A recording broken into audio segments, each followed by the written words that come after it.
हाँ जी, बिस्मिल्लाहिर्रहमानिर्रहीम। अल्लाहुम्मा सल्लि अला सय्यिदिना व मौलाना मुहम्मद व अला आलि सय्यिदिना व मौलाना मुहम्मद। तलबा तालिबात, अस्सलाम वालेकुम। एक्चुअली मेरा पिछला लेक्चर था आपके सेमेस्टर 8 में, तो वो काफ़ी लंबा हो गया। 2 बजे से था 3 बजे तक, लेकिन वो अभी 4:15 फारिग हुआ, इस वजह से लेक्चर लेट हुआ। तो उनका भी रिव्यू लेक्चर था, रिव्यू में फिर डिस्कशन चल पड़ती, वो फिर काम लंबा हो जाता है। तो अब आप लोग बताएं कि आपने फंडामेंटल थ्योरम में क्या पूछना है, आपने पढ़ा और आपको समझ नहीं आई हो।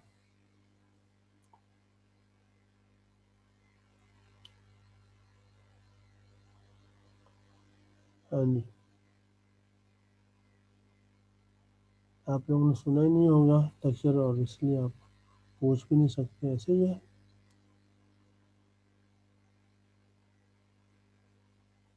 हाँ बच्चों,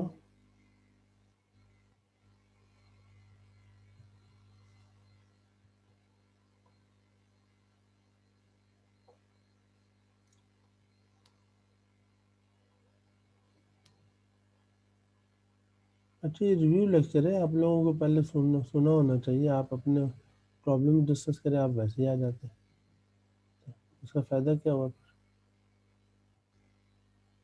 हाँ?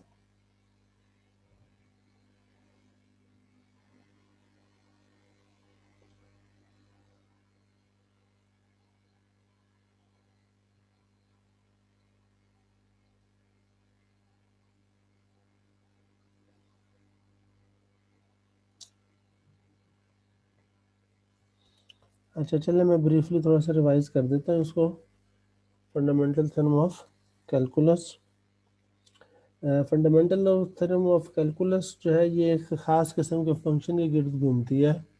वो फंक्शन हम अभी बनाएंगे। आपको याद होगा तो एक फंक्शन आपको दिया होता, आप उसका जब डेरिवेटिव लेते हैं तो डेरिवेटिव भी बताते खुद एक फंक्शन होता है। जैसे फंक्शन आपका साइन एक्स है, इसका डेरिवेटिव लें कॉस एक्स आ गया, कॉस एक्स खुद एक फंक्शन है।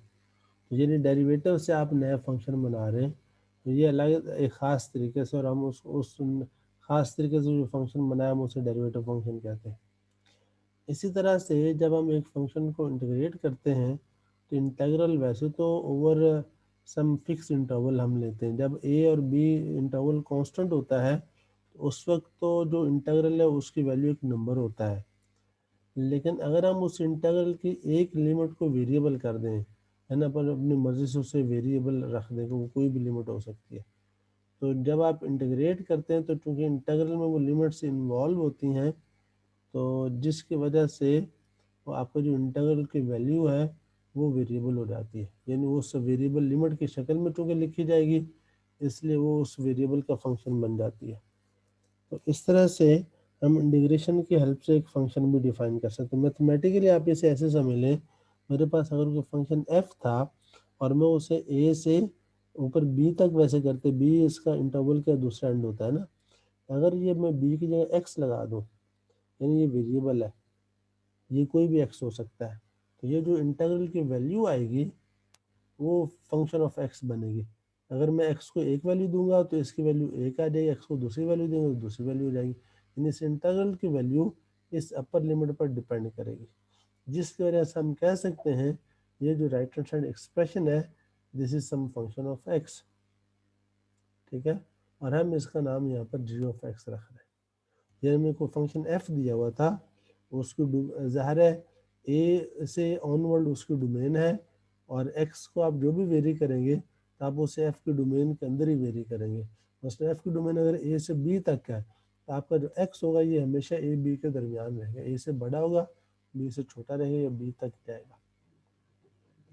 ये तो मैंने आपको खालिसन मैथमेटिकली ये स्ट्रक्चर ये एक्सप्रेशन समझाया है। ये क्या है, हमने एक फंक्शन की मदद से एक नया फंक्शन बना लिया। अब इसकी ज्योमेट्रिकल इंटरप्रिटेशन भी है। ज्योमेट्रिकली आपने ये देखा था कि अगर आप इसे ए से लेकर बी तक इंटीग्रेट करते हैं और फर्ज करें फंक्शन की वैल्यूज नॉन नेगेटिव है, ये जो इंटीग्रल है ये आपको ए बी इंटरवल के अंदर एरिया अंडर द कर्व देता है। जैसे यहाँ पर ये ए से लेकर बी तक ये ऊपर कर्व है, इसके नीचे जितना एरिया आएगा वो सारे इस इंटीग्रल की वैल्यू है। अच्छा, अब अगर आप कहते हैं अपर लिमिट को आप वेरिएबल कर लेते हैं, मतलब आप बी की वजह एक्स ले लेते हैं, अब वो x आप अगर यहाँ तक लेंगे a से x, तो a यहाँ तक जो एरिया अंडर द कर्व है वो इस इंटीग्रल की वैल्यू होगी, इस इंटीग्रल की वैल्यू। अगर आप वो x यहाँ ले लेंगे तो फिर इस a से लेके इस लोकेशन तक जो एरिया अंडर द कर्व आएगा वो इस इंटीग्रल की वैल्यू होगी। तो आप x को a से b के दौरान जिस जगह पर रखेंगे, a से लेके उस जगह तक, उस लोकेशन तक जो एरिया अंडर द कर्व है वो इस इंटीग्रल की वैल्यू हो जाती है। तो अब और देखें, जब आप ये x अगर a के बराबर रखें तो उस वक्त इस एरिया अंडर द पॉइंट आएगा ना। अगर x a के बराबर हो जाए तो इस सिंगल कर्व का सिंगल पॉइंट रह जाएगा, तो पॉइंट के नीचे तो लाइन आती है, लाइन का एरिया 0 होता है, इस वजह से ये एरिया 0 हो जाएगा। और जब आप x को आगे बढ़ाएंगे, थोड़ा सा आगे बढ़ा लेंगे, तो फिर ये जो है जितना आपने a से आगे x इंटरवल बनाया है उतने हिस्से में कर्व के नीचे जो एरिया वो आएगा। जैसे जैसे आप x को बढ़ाते जाएंगे ये एरिया बढ़ता जाएगा, ठीक है। और जहां तक x होगा उस लोकेशन तक जो कर्व के नीचे एरिया वो इस इंटीग्रल की वैल्यू आता है। तो इस तरह से आप ऐसे समझ लें, ये इंटीग्रल एक नया फंक्शन डिफाइन करता है जिसे हम एरिया फंक्शन भी कह सकते हैं। इस केस में जब फंक्शन की वैल्यूज नॉन नेगेटिव है तो आपका एरिया फंक्शन है। जब x आपका a के बराबर है तो एरिया 0 है, और जैसे जैसे x a से वेरी करता है b तक के बराबर होगा तो उससे पूरे इंटरवल में जो एरिया अंडर द कर्व है वो इस इंटीग्रल की वैल्यू हो जाएगी। तो ये जो एरिया है इसकी मिनिमम वैल्यू 0 होगी जब x a के बराबर हो, और मैक्सिमम वैल्यू उसकी वो होगी जब x b के बराबर हो, यानी पूरे इंटरवल में जो एरिया अंडर द कर्व है। और ये जो एरिया की मिनिमम और मैक्सिमम वैल्यू है, एरिया कंटिन्यूसली मिनिमम वैल्यू 0 से इंक्रीज करेगा और मैक्सिमम वैल्यू तक आएगा, बीच में कहीं पर भी एरिया जंप नहीं करेगा। जंप क्यों नहीं करेगा? कि आपके पास जो कर्व है वो कंटिन्यूस है, ऐसा नहीं हो सकता बीच में। वो तब है एरिया जंप कब करेगा जब बीच में से कोई पोर्शन आप स्किप कर दो, यानी यहाँ तक आपने एरिया, मिसाल के तौर पे आपने यहाँ पर एरिया लिया, उसके बाद बीच में से कुछ एरिया छोड़ दिया, फिर आपने आगे से एरिया लेना शुरू कर दिया, तो इस तरह से एरिया आपके इस लोकेशन पर एकदम जंप करेगा। तो यहाँ पर हमारे पास सूरत हाल ऐसी होती है, अगर फंक्शन एक कंटिन्यूस है या पीस वाइज भी कंटिन्यूस हो तो एरिया आपका जंप नहीं करेगा, एरिया कंटिन्यूसली इंक्रीज करेगा, ठीक है। तो हम इसको एरिया फंक्शन कह सकते हैं। और अगर आपके पास ये फंक्शन ऐसा है कि कहीं पॉजिटिव होता है कहीं नेगेटिव होता है, तो फिर जाहिर है कि आपका जिसे आप एरिया फंक्शन कह रहे हैं ये एक्चुअल एरिया को तो नहीं शो करेगा। और फिर जाहिर जितने हिस्सा इस कर्व का अबव एक्स एक्सिस रहेगा तो उस वक्त जब आप एक्स को बढ़ाएंगे तो एरिया बढ़ेगा। जब इस कर्व का पोर्शन नीचे आएगा आप उस लोकेशन में जाके एक्स लेंगे, फिर क्योंकि उस हिस्से में एरिया नेगेटिव होता है उस हिस्से में एक्स को आगे ले जाने से एरिया कम होना शुरू हो जाए। बस यहाँ देखिए आपके पास फिगर है, आप 0 से शुरू किया, 0 से आप एक्स यहाँ तक लाए हैं तो एरिया 0 से इस लोकेशन तक अंडर द कर्व ये वाला एरिया बन जाएगा। फिर आप एक्स को 1 के बराबर किया तो फिर 0 से 1 तक जो कर्व है, ये वाली कर्व है, इसके नीचे एरिया यानी ये बड़ी ट्रायंगल ये है, ये एरिया आ गया। फिर आपने एक्स को और आगे बढ़ाते जाए, जैसे जैसे बढ़ाते जाएंगे ये एरिया अंडर द कर्व बढ़ता जाएगा। जब एक्स आपका 2 तक आएगा उस जो एरिया अंडर द कर्व वो इस ट्रायंगल वाला एरिया भी आ जाएगा और इस रेक्टेंगल वाला एरिया भी आ जाएगा। फिर एक्स को 2 से बढ़ाएंगे इस 3 तक लाएंगे, फिर मजीद एरिया बढ़ता जाएगा। अच्छा 3 के बाद अगर आप देखें मजीद जब आप एक्स को आगे बढ़ाएंगे, मसला आप यहाँ लाते हैं तो यहाँ पर यानी 0 से इस लोकेशन तक अगर आप इंटीग्रेट करते हैं तो 0 से लेके 3 तक तो एरिया पॉजिटिव है, 3 से आगे इस लोकेशन तक ये नेगेटिव पार्ट आ गया। अब ये जो नेगेटिव पार्ट है ये ऊपर वाले एरिया में से माइनस होगा, इसका मतलब कि अब एरिया डिक्रीज होना शुरू हो गया। तो इस पॉइंट के बाद आपका एरिया डिक्रीज होना शुरू हो जाएगा। और कब तक डिक्रीज होगा? जब तक curve below the x axis रहते हैं, यानी यहाँ इस लोकेशन तक। जब कर्व इसके अबव आगे आ जाएगी फिर एरिया ऊपर पॉजिटिव एरिया आना शुरू हो जाएगा, फिर एरिया फंक्शन इंक्रीज करना शुरू कर देगा। तो इसका मतलब ये है कि अगर आप डोमेन के पहले पॉइंट नंबर से एक्स को वेरी करवाना शुरू करें, जब तक कर्व अबव एक्स एक्सिस रहेगी मुसलसल एरिया फंक्शन बढ़ता रहेगा। जहाँ पर जो है वो curve below the x axis चली जाएगी उस रहेगी जिस हिस्से में, उस हिस्से में आगे एक्स को बढ़ाने से एरिया मुसलसल डिक्रीज होगा। इसका मतलब एरिया भी आपका यहाँ पर ये जो फंक्शन है एरिया फंक्शन कह लें या जी फंक्शन है, ये आपका इंक्रीज भी कर सकता है और डिक्रीज भी कर सकता है। जिस हिस्से में फंक्शन नॉन नेगेटिव है उस हिस्से में ये एक्स के बढ़ाने से ये एरिया इंक्रीज करेगा, जिस हिस्से में एफ की वैल्यूज नेगेटिव है उस हिस्से में x को बढ़ाने से एरिया डिक्रीज करेगा। ठीक है, इसका मतलब जब एरिया इंक्रीज भी कर रहा है, एरिया डिक्रीज भी कर रहा है, फिर एरिया का टर्निंग पॉइंट भी होगा। आप जानते हैं जब एक फंक्शन पहले इंक्रीज कर रहा हो फिर एक पॉइंट के बाद डिक्रीज करना शुरू कर दे तो वो एरिया, वो पॉइंट कौन सा, तो फंक्शन की मैक्सिमम वैल्यू हो जाता है। जब पहले फंक्शन डिक्रीज कर रहा हो फिर एक पॉइंट के बाद इंक्रीज करना शुरू कर दे, उस पॉइंट पर फंक्शन की वैल्यू मिनिमम होगी। तो यहाँ पर अगर आप देखें तो ये 0 से जब आप आगे चले तो जैसे जैसे एक्स आगे आ रहा था एरिया बढ़ रहा था, 3 पे आके एरिया मैक्सिमम हो गया, जितना एरिया इस कर्व और एक्स एक्सिस के दरमियान था। 3 के बाद एरिया डिक्रीज होना शुरू हुआ है और ये 4 ये 5 तक मुसलसल एरिया डिक्रीज हुआ है। तो एरिया का टर्निंग पॉइंट कौन सा, एरिया फंक्शन का टर्निंग पॉइंट इसका 3 है। तो 3 तक मुसलसल एरिया बढ़ता रहा है और 3 के बाद एरिया मुसलसल 5 तक जाने तक डिक्रीज करता रहा है।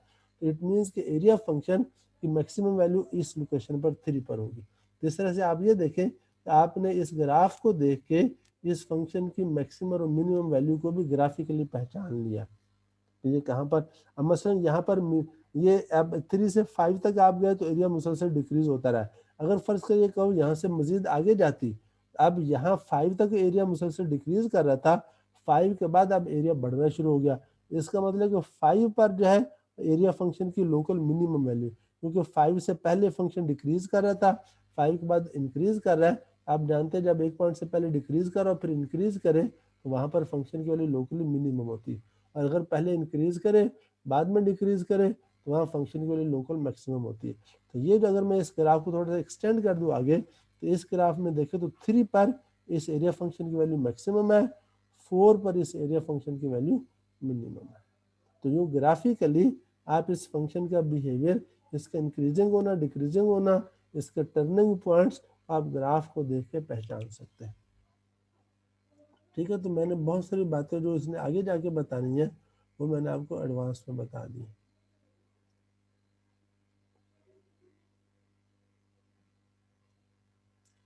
ठीक है, तो ये इसमें जो इस टॉपिक में जो सबसे इम्पोर्टेंट चीज़ है वो इस फंक्शन का कॉन्सेप्ट है, एरिया फंक्शन का, कि आप इसको एज ए फंक्शन देखें और आप इसको एज ए फंक्शन इसका बिहेवियर स्टडी कर सकें, इसका इंक्रीज होना, इसका डिक्रीज होना, इसका पॉजिटिव होना, इसका नेगेटिव होना, इसका ज़ीरो होना, और इसी तरह से इसकी जो है वो बाकी चीज़ें बास का, इसके पॉइंट ऑफ इन्फेक्शन पर भी हम जाते हैं कि इसका पॉइंट ऑफ इन्फेक्शन भी फाइंड करें, इसकी कनकेविटी भी बताएं, कहाँ कनकेव आप पे कहाँ कनकेव डाउन है। तो जितने काम आपने पीछे एक फंक्शन के लिए किए हैं वो सारे फंक्शन आपसे इसके मुतालिक भी पूछे जा सकते हैं। इस एरिया फंक्शन का आप कनकेविटी का बिहेवियर भी बताएं, पॉइंट ऑफ इन्फेक्शन भी बताएं, टर्निंग पॉइंट भी बताएं, किस हिस्से में पॉजिटिव, किस हिस्से में नेगेटिव, किस हिस्से में इंक्रीज कर रहा है, किस हिस्से में डिक्रीज कर रहा है। ये सारी बातें आपसे इस फंक्शन के बारे में पूछी जा सकती सर है। जी सर 5 पे अगर ये ग्राफ जो आ रहा है, अब 5 पे ये एक्स एक्सिस को क्रॉस ना करे, फिर मतलब कि नीचे की तरफ चला जाए। हाँ, अगर फिर ये मुसलसल फिर डिक्रीजिंग ही रहेगा, फिर वो टर्निंग पॉइंट नहीं होगा ना। जैसे एक फंक्शन डिक्रीज होकर यहाँ तक आया फिर डिक्रीज जी सर। फर्दर फिर डिक्रीज होना शुरू हो गया जी सर। तो टर्निंग पॉइंट तो नहीं सही। बनेगा ना फिर। ठीक है, समझ गए। जी सर। हाँ चलो।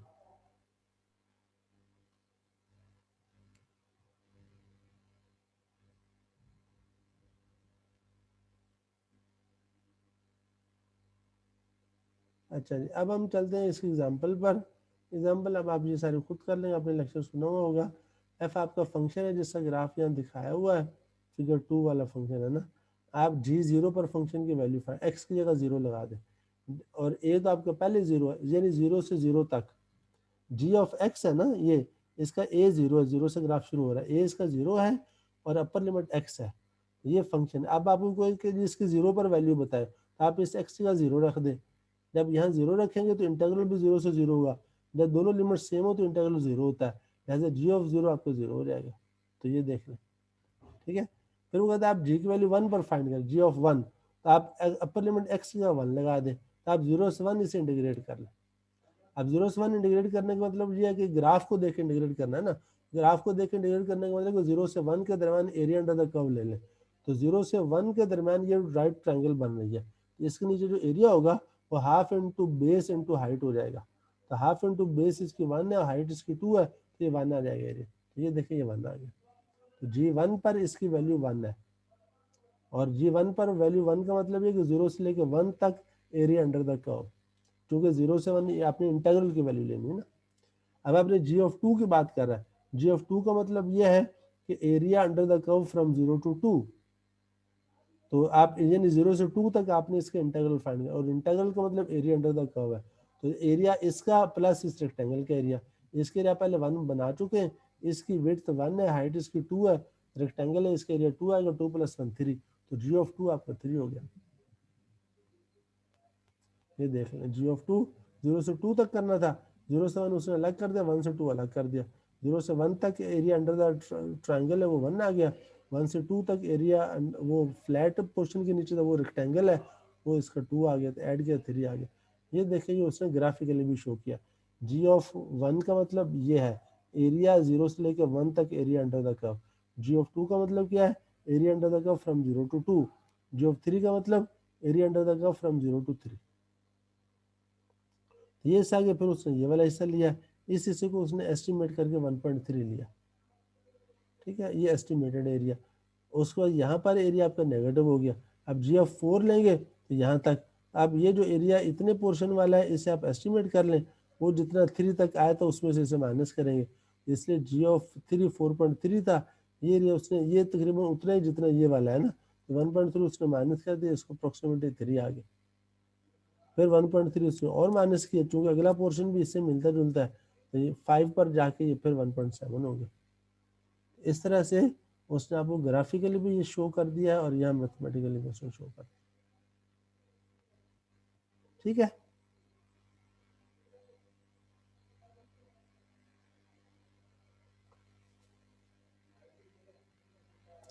अब आपको कह रही है इस जी फंक्शन का ग्राफ बनाओ, यानी एरिया फंक्शन का ग्राफ बनाना। ये जो आपने एरिया फंक्शन है, अब आप देखें 0 पर इसकी वैल्यू 0 थी, 1 पर आपने देखा इसकी वैल्यू आपके पास 1 थी, ये 2 पर आपके पास इसकी वैल्यू 3 आई थी, 2 पर यहाँ 3 ले लिया।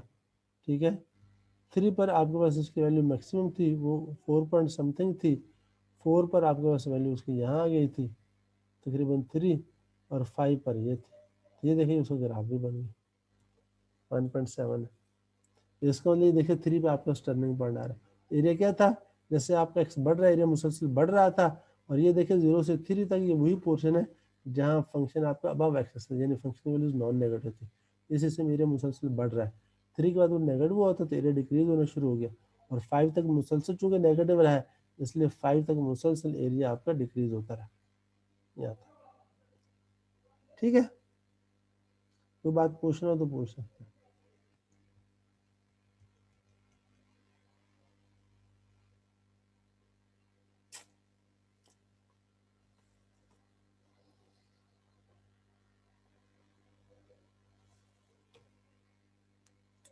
अब यहाँ पे अब फर्ज करें अगर आप एफ ऑफ टी को टी ले लेते हैं और ए आपने 0 ले लिया, ये पिछले एक्सरसाइज की बात कर रहे हैं, उसको आप यूज करें तो आपके पास एक्सरसाइज 5 to 27 वहाँ पर एरिया इसका फाइंड किया हुआ है ना, और वैसे ये सिंपल बात है, ये एरिया आपका x²/2 आ जाएगा। कैसे, मसलन आप यहाँ पर ही, क्योंकि आपका फंक्शन है y = t, तो ये स्ट्रेट लाइन बनेंगे ना, ये आपका एक्सेस जो है ना ये t एक्सेस है, ये आपका y आ गया, लाइन तो ये आगे तक जाएगी जनरली ये। अब मैं कोई आर्बिट्ररी लोकेशन x लेता हूँ यहाँ पर, मैं अगर एरिया अंडर द कर्व इस ट्रायंगल के मैं एरिया लेता हूँ तो ये लेंथ कितनी है, ये लेंथ मेरे पास x है 0 से x, और ये हाइट कितनी है, क्योंकि फंक्शन है मेरे पास y = t, यानी जो t की वैल्यू वही y की वैल्यू, तो इस पॉइंट पर t x के बराबर है तो y भी x होगा, इसका मतलब कि इसकी जो हाइट है ये भी x ही है। अब ट्रायंगल के एरिया का half into base into height, half into x तो हाफ x² हो गया। तो ये देखें, ये एरिया मैंने एरिया के कॉन्सेप्ट से इसके इंटीग्रल को कंप्यूट कर लिया, ये हुई हाफ x² है। अच्छा, अब आप देखें अगर आप इस g का डेरिवेटिव लेते हैं तो वो क्या आता है, वो x आता है। ये जो एरिया फंक्शन आया है 0 से x, अगर आप इसका डेरिवेटिव ले लें फर्दर दोबारा से g प्राइम लें तो वो आपके पास x है, और x क्या है, ये बेसिकली t है g प्राइम, क्योंकि हमने ये डमी वेरिएबल होता है इंटीग्रेशन वाले, इस जहाँ t लिखा हो, एक्चुअली तो इसका मतलब y इक्वल टू x ही है, यानी इंडिपेंडेंट वेरिएबल वही डिपेंडेंट वेरिएबल की वैल्यू बन जाए। आपका जो g प्राइम था यहाँ पर वो क्या बन गया है, वो x आ गया। तो और x क्या, वो f है, इसको g प्राइम f है। तो यूं समझ लें ये f और g एक दूसरे के रिवर्स हो गए, यानी f का इंटीग्रल लो तो g बन रहा है, और g का डेरिवेटिव लो तो f बन रहा है। ये इसमें अहम बात है, ठीक है। g prime equal to f, और g क्या था, g आपके पास f का इंटीग्रल था, ये जो पीछे हमारा, यानी 0 to x f of t dt। In other words, if g is defined as the integral of f by equation 1, then g turns out to be an antiderivative of f।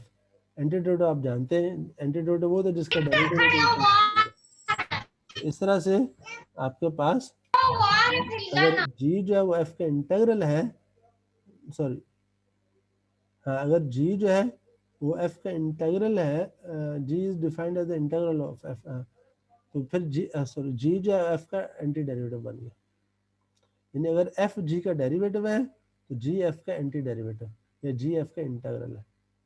And if we sketch the derivative of the function g shown in figure 4 by estimating slope. अब अगर आप इस function, ये g है ना, अगर आप इसके डेरिवेटिव को स्केच करें, डेरिवेटिव का मतलब स्लोप होता है, आप देखें इसका जो स्लोप का फार्मूला ग्राफ है वो वही बनेगा जो f का ग्राफ,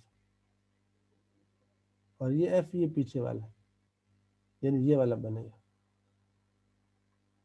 अगर आप जी का ग्राफ, ये बेसिकली एफ का, एफ के से आपने जी का ग्राफ बनाया एरिया फंक्शन बना के, तो जी का अगर हम उसके डेरिवेटिव का ग्राफ बनाए तो एफ टू, ये एफ उस जी का डेरिवेटिव है, उसके स्लोप का ग्राफ बनाएंगे तो वो ग्राफ ये वाला बनेगा, ठीक है। और ये देखिए 1 से 2 तक क्योंकि स्लोप चेंज, 1 से 2 तक ये फंक्शन कांस्टेंट है, और ये जी की स्लोप है। आप देखिए जी की स्लोप 1 से 2 तक कांस्टेंट है या नहीं, आप नोट करें, ये 1 से लेके 2 तक ये जो जी है बिल्कुल स्ट्रेट लाइन है, इसकी स्लोप चेंज नहीं होती। इसी वजह से जब आप इसके स्लोप का ग्राफ बनाएंगे तो 1 से 2 तक इसकी स्लोप कांस्टेंट रहती है, तो इसका स्लोप का ग्राफ हॉरिजॉन्टल रहेगा 1 से 2 तक, और 0 से 1 तक इसकी स्लोप इंक्रीजिंग है, और 2 से 3 तक इसकी स्लोप डिक्रीज होते होते 0 पे आ जाती है। बहरहाल इस तरह से आप इसके स्लोप का ग्राफ बना सकते हैं, ठीक है। तो ये बात होगी।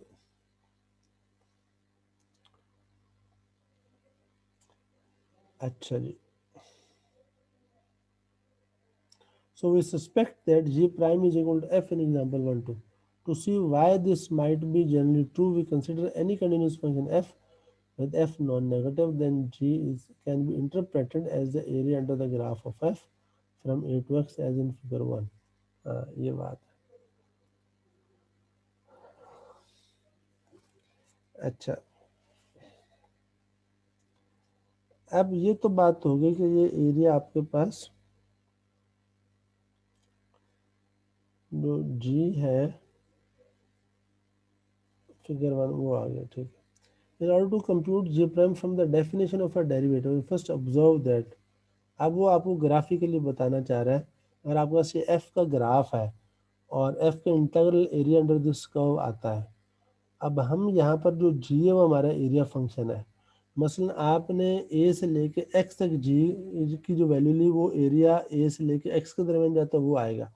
अब अगर आपने एक्स में थोड़ी सी चेंज की, उसमें एच का इजाफा किया, तो जी फंक्शन में एक्स जो है वो एक्स से एक्स प्लस एच यहाँ तक आया, तो जी फंक्शन की वैल्यू में इतने एरिया का इजाफा हो जाएगा जितना ये एरिया यहाँ आ रहा है रेक्टेंगल के अंदर। इस रेक्टेंगल में जो एरिया अंडर द कर्व है वो जी के एरिया में, जी के वैल्यू में इजाफा हो जाएगा। तो जैसे जैसे आप जी के डेफिनेशन में इस एक्स को बढ़ाते हैं वैसे वैसे जी की वैल्यू में एरिया का इजाफा होता है ना। तो अगर आपने जी की डेफिनेशन में एक्स को यहाँ से एक्स प्लस एच तक बढ़ाया, तो जितना इस हिस्से में एरिया अंडर द कर्व आता है जी की वैल्यू में उतना इजाफा हो जाएगा, ठीक है। अब अगर आप चेंज इन वैल्यू ऑफ जी लेना चाहें, जी की वैल्यू एक्स प्लस एच पर माइनस जी की वैल्यू एक्स पर, तो ये चेंज आ गई ना, change in the value of G. और ये बेसिकली क्या होनी चाहिए, ये वाला एरिया होना चाहिए जो इस एरिया अंडर द कर्व है। इस एरिया को अगर हम अप्रोक्सीमेट करें इस रेक्टेंगल के एरिया से, तो रेक्टेंगल का एरिया बनता है, इसकी हाइट जो है वो पहले एंड वाली वैल्यू एक्स पर वैल्यू एफ ऑफ एक्स वो यूज़ कर लें, और विड्थ इसकी एच है वो यूज़ कर लें। तो आपके पास ये जो चेंज इन एरिया है वो बराबर होगा रेक्टेंगल का एरिया और अप्रोक्सीमेटली रेक्टेंगल के area H into F of x हो गया। और एच से अगर आप दोनों तरफ डिवाइड कर दें तो ये आपके पास देखें ये चीज़ आ गई, और ये किसके बराबर है, एफ ऑफ एक्स के बराबर, और ये अप्रोक्सीमेशन है। अब आप देखें अगर आप इस पे लिमिट ले लें कि एच अप्रोचेज जीरो, जब एच जीरो को अप्रोच करें तो एक्स प्लस एच इस एक्स की तरफ आएगा। ये जो एरिया अंडर द रेक्टेंगल है और एरिया अंडर द कर्व है, ये under the area under the in the rectangle, ये एरिया ऑफ द रेक्टेंगल ये अप्रोच करेगा उस एरिया को जो एरिया अंडर द कर्व है। जैसे जैसे ये करीब जाएगा रेक्टेंगल छोटी होती जाएगी और इसकी विड्थ कम होती जाएगी। जब विड्थ जीरो को अप्रोच करेगी जो रेक्टेंगल का एरिया वो वही होगा जो एरिया अंडर द कर्व है।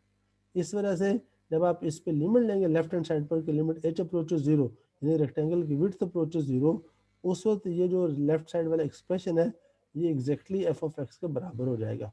और क्योंकि लेफ्ट हैंड साइड में जी का डेरिवेटिव एक्स पर, तो ये पता चला कि एक्स पर जो जी का डेरिवेटिव है वो एफ के बराबर है। तो ये आपके पास यहाँ पर उसका रिलेशन बन गया। जिस तरह से हमने एफ के इंटीग्रल से जी बनाया था वैसे ही हमने एफ के डेरिवेटिव से जी के डेरिवेटिव से एफ बना लिया। ठीक है, एक तो ये बात हुई। अब ये जो एक्सप्रेशन बना है अगर आप इसको समझना चाहें थोड़ा सा ज्योमेट्रिकली, इसको थोड़ा सा अंडरस्टैंड करने की कोशिश करें। ज्योमेट्रिकली इसका मतलब ये है कि चूंकि जी प्राइम क्या है, ये rate of change of area है। जी प्राइम क्या है, rate of change of area. चूंकि जी एरिया फंक्शन था तो जी का डेरिवेटिव ये एरिया का रेट ऑफ चेंज हो जाएगा। अब जो एरिया का रेट ऑफ चेंज है वो किस पर डिपेंड करता है, एरिया का रेट ऑफ चेंज डिपेंड करता है एफ की हाइट पर। अगर हाइट बड़ी होगी तो एरिया तेजी से बढ़ेगा, उसकी रफ्तार तेज हो, अगर हाइट छोटी होगी तो उसके एरिया की रफ्तार कम हो जाएगी। इस वजह से जो जी का रेट ऑफ चेंज है वो हाइट है, हाइट के बराबर है, यानी एफ की वैल्यू हाइट होती है। तो जैसे कि इस कर्व की हाइट बढ़ेगी तो बड़ी हाइट पर देखिए एरिया तेजी से बढ़ता है, छोटी हाइट पर एरिया स्लोली बढ़ेगा।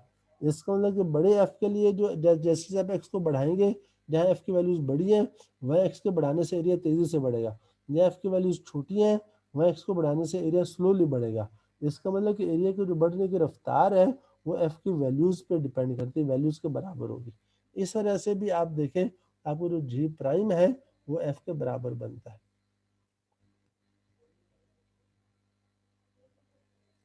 ठीक है, तो अब आप यहाँ पर आगे आप फंडामेंटल थ्योरम ऑफ कैलकुलस ये क्या कहता है, वो ये कह रहा है कि अगर एफ किस क्लोज इंटरवल पर कंटिन्यूस हो तो हम ये जो फंक्शन जी डिफाइन करें इस इंटरवल की मदद से, ये ऐसा फंक्शन है कि ये भी इस इंटरवल पर कंटिन्यूस होगा नंबर वन। यानी अगर एफ कंटिन्यूस हो इस क्लोज इंटरवल पर, और इस तरह से हमने ये जी बना लिया, ये डेफिनेशन दे दी। इस तरीके से जो बना हुआ है जी, इसके अंदर दो खूब बातें हैं।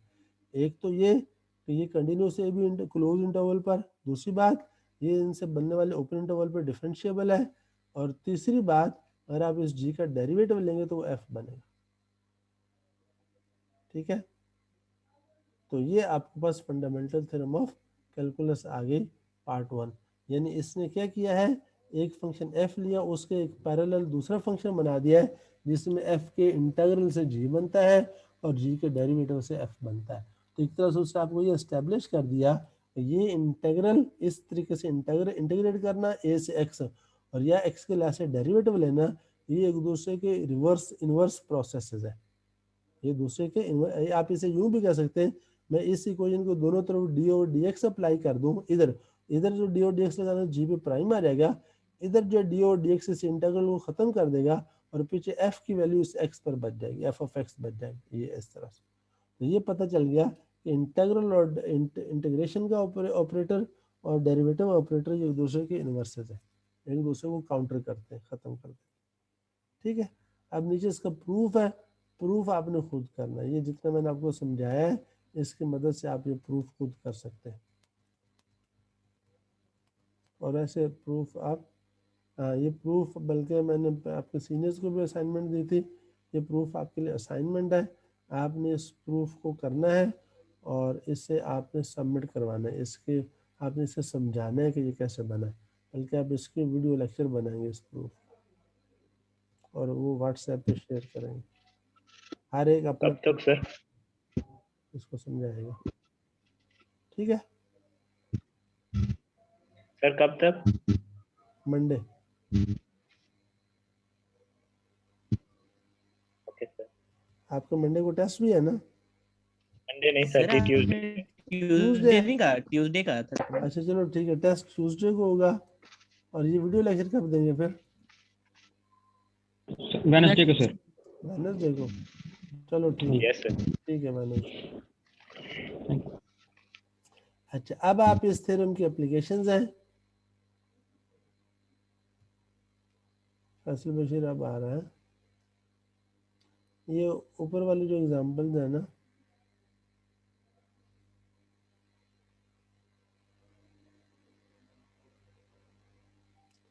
मसलन ये वाला फंक्शन है फ्रेस्नेल फंक्शन। बाज़ फंक्शन ऐसे होते हैं कि वो फंक्शन आपके सिंपल फार्मूले से डिफाइन ही नहीं होते, वो किसी इंटीग्रल की मदद से डिफाइन होते हैं, और ऐसे फंक्शन के अगर आपने डेरिवेटिव लेने हो तो आप फंडामेंटल थ्योरम के बगैर नहीं ले सकते।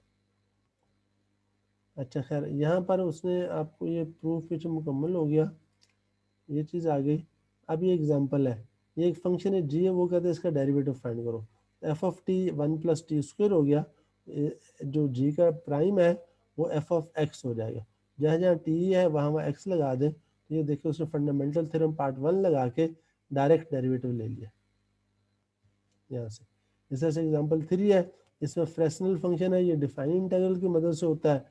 तो अब आपको अगर इस एक्स का डेरिवेटिव चाहिए तो आप इसके इंटीग्रैंड में जहाँ जहाँ टी है वहाँ एक्स लगा दें, तो इसका डेरिवेटिव बन जाता है। अब इसको ठीक है, तो इसी तरह से अब आपका ये एग्जांपल 4 है, सीकेंड टी का आपने ये इसमें ये है कि x4 यहाँ पर ऊपर x4 x नहीं है, तो इसको आप कैसे करें, इसके लिए आप चेन रूल लगाएंगे, आप x4 को u कह लें, और ये u फंक्शन ऑफ x है। ठीक है, अब आपने इसका डेरिवेटिव लेना x के लिहाज से, लेकिन इंटीग्रेशन में लिमिट तो u है, तो फंडामेंटल थ्योरम तो आप तब लगाते हैं जो जिस वेरिएबल के लिहाज से डेरिवेटिव ले रहे हो वही अपर लिमिट हो या लोअर लिमिट हो।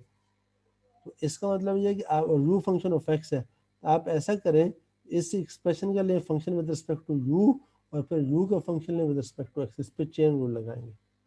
इस तरह से आपका जो अंदर इंटीग्रल तो वही रहेगा, डी ओवर डी एक्स की जगह डी ओवर डी यू, और इंटू ये D you over D x.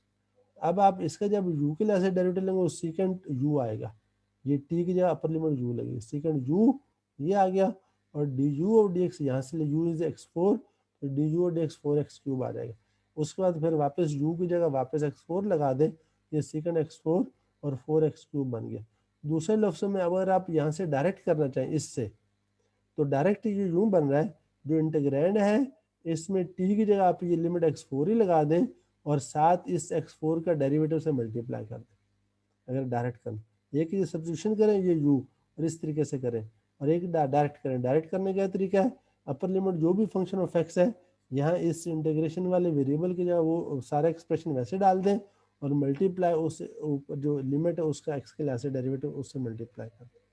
ठीक है, ये आपका फंडामेंटल थ्योरम आ गया। अब इसका पार्ट 2 है, पार्ट 2 ये कहता है कि अगर आपके पास किसी फंक्शन f का एंटी डेरिवेटिव पहले से मौजूद हो, वहाँ देखिए आपने डेरिवेटिव फंक्शन बनाया था, उसमें अपर लिमिट आपकी वेरिएबल थी, अब वो एक और काम कर रहा है, आपका स्मॉल f भी दिया और उसका एंटी डेरिवेटिव भी नोन हो, small f a b interval close interval पे कंटिन्यूस है, और कैपिटल F जो है ये स्मॉल f का एंटी डेरिवेटिव है। ऐसी सूरत में स्मॉल f का जो डेफिनेट इंटीग्रल a से b वो किसके बराबर होगा, वो बराबर होगा स्मॉल f के एंटी डेरिवेटिव की वैल्यू अपर लिमिट पर माइनस एंटी डेरिवेटिव की वैल्यू लोअर लिमिट। ठीक है, तो ये fundamental theorem of calculus part 2 है। तो ये भी पार्ट 1 के प्रूफ के साथ पार्ट 2 का प्रूफ भी आपने उसी तरह से करना है, और इसी तरह से आपने इसकी भी रिकॉर्डिंग का हिस्सा बनाना है। अब आपके पास देखिए ये मसलन ये फंक्शन है, अब आप